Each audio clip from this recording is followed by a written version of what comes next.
want to talk about Michael Jordan, man. Oh, yeah, yeah. No doubt. Now, Michael Jordan was talking to Michael Wilbon, I believe, about the greatest of all time. Now, I don't think it's any secret to you or I who the greatest basketball player of all time is to us. Right. Let me ask you, who's your greatest athlete of all time, real quick, before we get into this discussion? Athlete? Yeah. I'll let you think about that. I like Michael Jordan. I would say Michael Jordan is my. I would say that definitely Michael Jordan. I would put him 2 behind Ali. But, okay. That's athlete of all time, and I'll give you. Now, we talking about as far as what though? Athlete as far as what? Total body of work.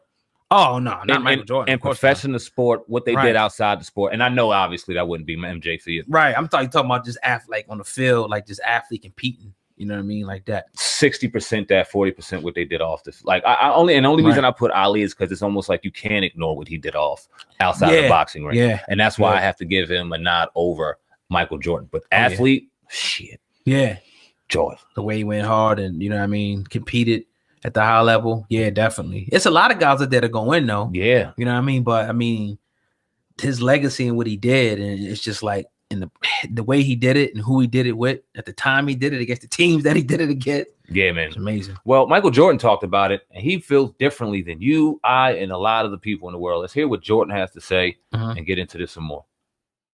If you care about being called the greatest basketball player ever, does that matter? Do you want that? I don't want it in a sense because I think it disrespects Wilt Chamberlain, Jerry West, you know, all the guys that prior to me, I never had a chance to play against. You know, what everybody's saying I am, I never had the chance to compete against other legends that was prior to me.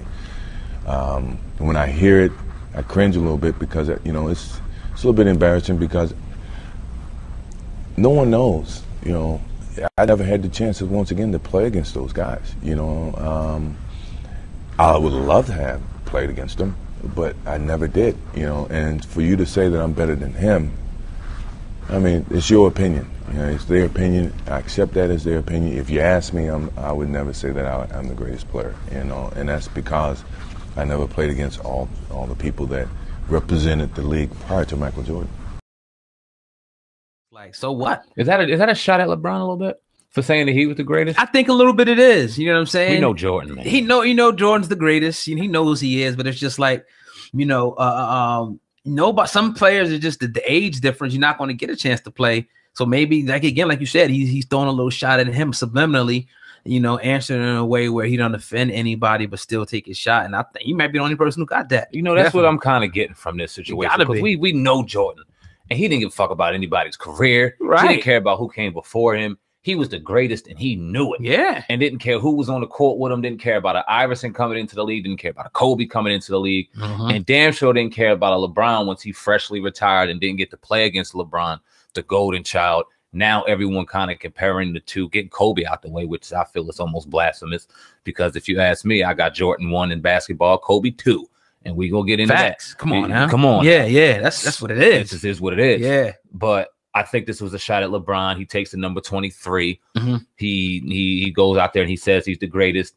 Michael Jordan, even though he may not say it, come on, man. I mean, LeBron, he's lost a couple championships, if I'm not mistaken, right? Yeah, 4, I think. Jordan never lost. 6-0, 6 Finals MVPs, never hit a Game 7. He retired for 2 years, came back and won another 3. With different teams, with players that was pretty much subpar. They had Luke Longley at center and Bill Winnington as his backup.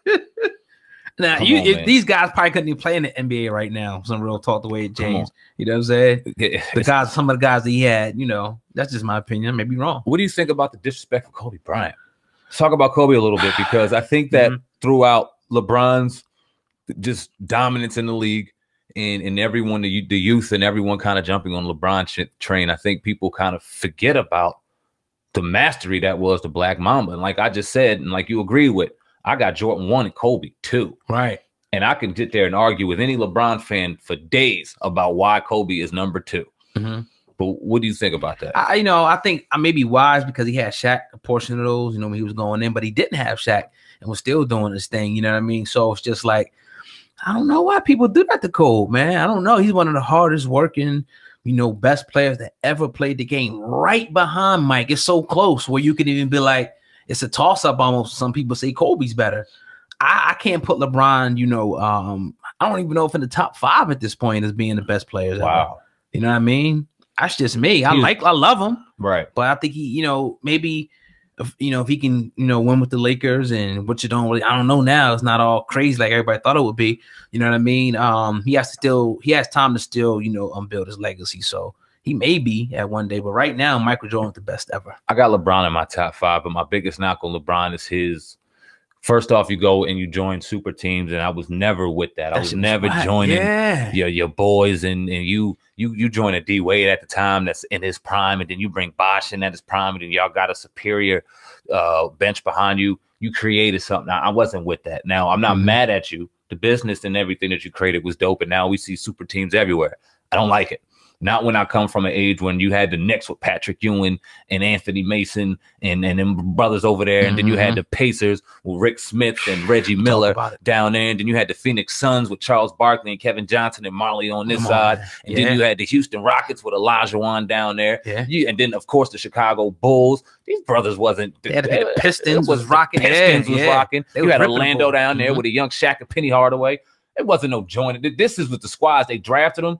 And they was like, all right, my squad against yours. Yeah. Ain't nobody getting traded, nothing like that. Now, we seen a Rodman kind of jump from a Spurs to a Bulls and little pieces like that. Yeah, a little role player scrap. You know what I mean? Right. We ain't never seen Jordan Barkley say, yo, we going to join. And then players that went and gambled with each other, was on the golf course with each other every offseason. You ain't never heard them say, we're going to get on the court together and try to sneak and win a championship. It's my only knock on LeBron. I don't like that.